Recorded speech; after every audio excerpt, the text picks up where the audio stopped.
श्री हरी परमात्म्याने आपल्यावर कृपा करावी.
श्री मलंगगडाच्या पायथ्याला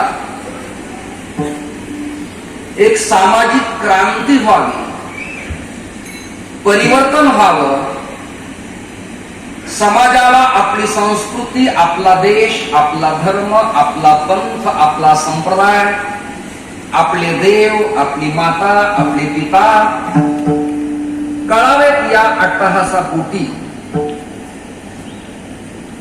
तुम्ही सर्व बाळगोपाळांनी एकत्रित येऊन हा जो अलौकिक नामयज्ञ या ठिकाणी आरंभ केला, त्याच्या सांगतेच्या पूर्वसंध्येचं कीर्तन तुम्ही सर्व आयोजकांनी मला दिल्याबद्दल मनपूर्वक तुम्हा सगळ्यांना मी धन्यवाद देतो. श्री डॉक्टर श्रीकांतजी शिंदे साहेब यांना मनपूर्वक, पण मला पर्सनल आनंद वाटला की आपलं एक पोरग आपल्या महाराष्ट्राच्या मातीचं एक लेकरू, मुख्यमंत्र्यांचे चिरंजीव, येणाऱ्या काळात भविष्यात देशाचे केंद्रीय मंत्री व्हावे.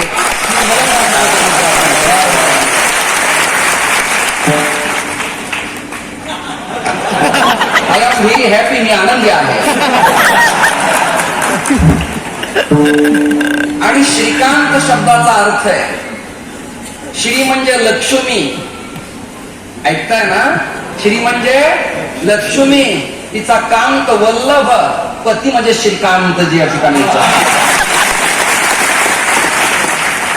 तुम्ही आता लक्ष्मीच्या पतीत श्रीकांत आहे, कुणी सभापती आहे, मी नुसता पती सुद्धा नाही. आता जेव्हा शमशेर घेतात तेव्हा स्वराज्यात क्रांती होत असते. लक्षात फळावर कीर्तन करण्याचा दिगोणीच आनंद होता. राजसत्ता धर्मसत्ता एकत्र आली की रामराज्य निर्माण होतं. तुमच्या ठाण्याला राम आवडतो की नाही मला माहिती नाही.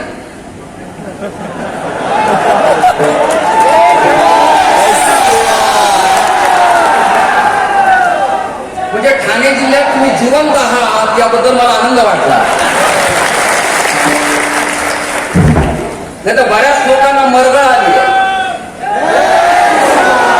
काही अवलादींना वंदे मातरम जमत नाही, काही अवलादीला भारत माता की जय जमत नाही, आणि काही अवलादीला श्रीराम आवडत नाही. त्यापेक्षा दुर्दैव काय असलं पाहिजे.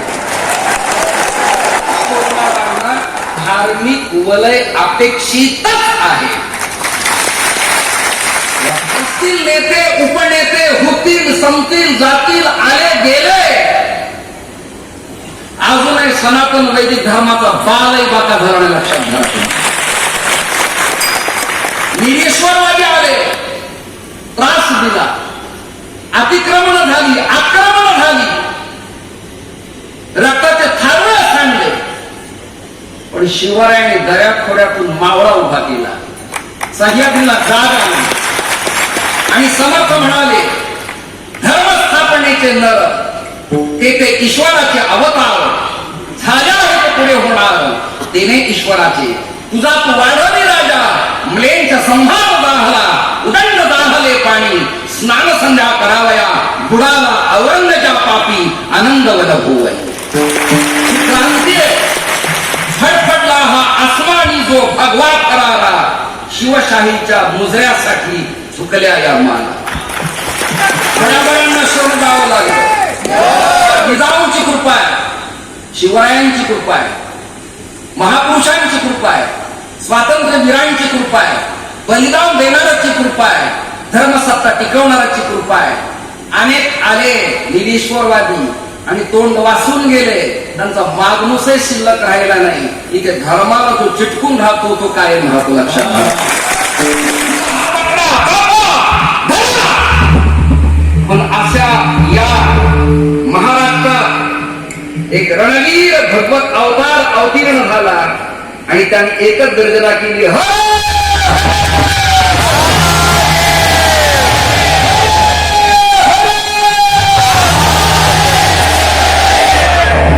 भगवा फेटा पायात खडावा.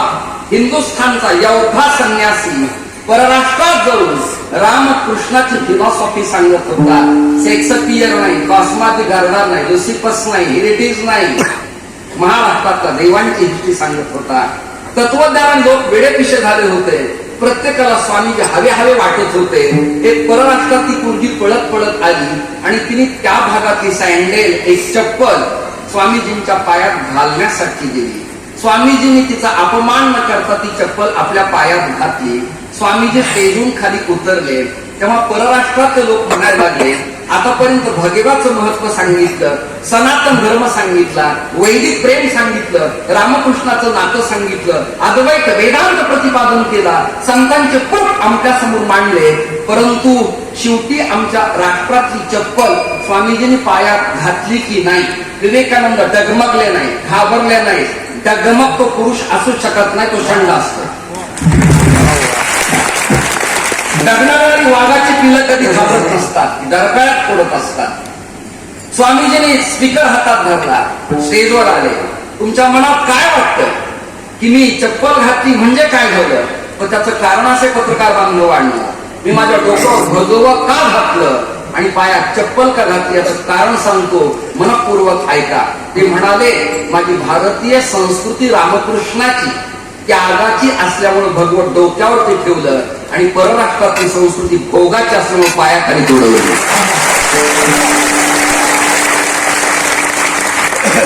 भगवाचं मिनिंग काय? भयरहित, गर्वरहित आणि वासनारहित हा त्रिवेणी संगम आहे. त्याचं नाव भगवा.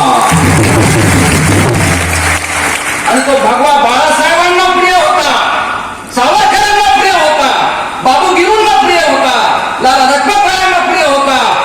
भारत संताला प्रिय होता, शंकराचार्याला प्रिय, मला आवडतो. ज्ञानाच्या पाण्याने ओलिता खाली येईल आणि त्याचा परिणाम मलंगणाच्या पायथ्याला सप्ता होईल. तुम्ही आता सगळे पेटून उठलात, जोपर्यंत मलंग नाथ म्हणून भगवा ध्वज फडकत नाही अयोध्येसारखा, तोपर्यंत शांत बसायचं नाही. लक्षात घ्या. काशी की कला जाती थी, मथुरा में मस्जिद होती थी, अगर एक शोभा नहीं होते ना तो तुम्हारी मेरी सबकी सुन्नत होती थी. इंद्रजन जन्म पर, वाराणस नम्र पर, रघुपर राज पर, सेरसी बराज. आणि ती भूमिका आदरणीय मुख्यमंत्री महोदय राबवतात. त्यांना एवढा समाज जमवण्यासाठी नाकी न येत, कार्यकर्ते कामाला लावावे लागतात, गाड्या द्याव्या लागतात, शुद्ध जल द्यावं लागतं, कधी हे द्यावं लागतं, त्यावर नाही भागलं तर कधी हे द्यावं लागतं. मला काय करून काय करणार? मला संसार नाही आता, मला प्रपंच नाही आता. आत ठेवलं काय आणि बाहेर टाकलं काय? मी तिथे तर बसणार नाही. कोणती सत्ता ठेवायची आणि कोणाला आरामाला पाठवायचे हे आमचे गंध लावणारे ठरू शकतात. तुमचा नेतांपक्ष कोणत्या गावात असेल नसेल, माझा वारकरी नाही असं गण लक्षात करा. ईश सत्ता मानावीच लागते. ईश सत्ता माना, धर्म माना, तोरण लावा, बुड्या उभ्या करा, सडे टाका, दीप प्रज्वलन करा, केक कापू नका, वाढदिवस करताना औक्षण करा, कपाळाला कुंकू लावा, सिंगी ठेवा, गंध लावा, धर्म पाळा. आज तरुणांची परमार्थाला आवश्यकता आहे. त्यांना ज्ञानेश्वरी कळावी, त्यांना गाथा कळावा, त्यांना नामदेवराय कळावे, त्यांना नाथ वाङ्मय कळावं, त्यांना समर्थ कळावे. मग ते स्वाध्याय असेल, प्रजापिता ब्रह्मकुमारी असेल, बैठक असेल, निरंकारी असतील, आपल्या मतभेद न करता हिंदू या नात्यानं तुम्ही आणि मी भारतीय म्हणून एकत्र येणं काळाची आवश्यकता आहे. गरज मागण्याची आस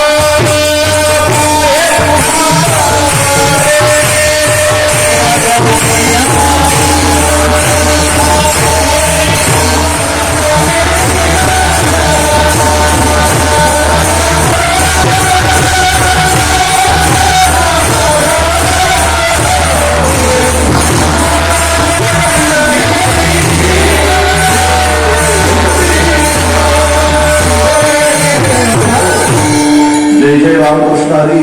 जय श्रीराम. जय जय श्रीराम. या मलंगनाथाच्या पावनभूमीमध्ये संत वामन बाबा, संत श्री सावरराम बाबा महाराज, संत अप्पा माऊली महाराज अशा थोर संतांच्या भूमीमध्ये आज या राज्यस्तरीय सत्तामध्ये ज्यांचं कीर्तन आपण श्रवण केलं ते परम आदरणीय. माऊली जरा खाली बसा, आईसाहेब जरा खाली बसा, विनंती करतो आपल्याला. ज्यांचं कीर्तन आपण श्रवण केलं ते परम आदरणीय, परम श्रद्धेय स्वामी महाराज, अमृताश्रम महाराज. खऱ्या अर्थाने आपल्या वारकरी संप्रदायामध्ये असं एकही संत नाही की ज्याने आपल्या माझ्या भूमीमध्ये अन्नपूर्णा पुरस्कार त्या माऊलीला देण्यात येत आहे. या सप्ताहामध्ये या ठिकाणी ज्यांनी भगवे झेंडे बांधण्याचं काम केलं ज्या समितीने, त्यांना देखील खूप खूप धन्यवाद. कातकरी वाडीतील, आदिवासी वाडीतील हे तरुण होते आणि हे गेली कित्येक दिवस भगवे झेंडे या ठिकाणी बांधत होते रात्रंदिवस, त्यांना देखील धन्यवाद.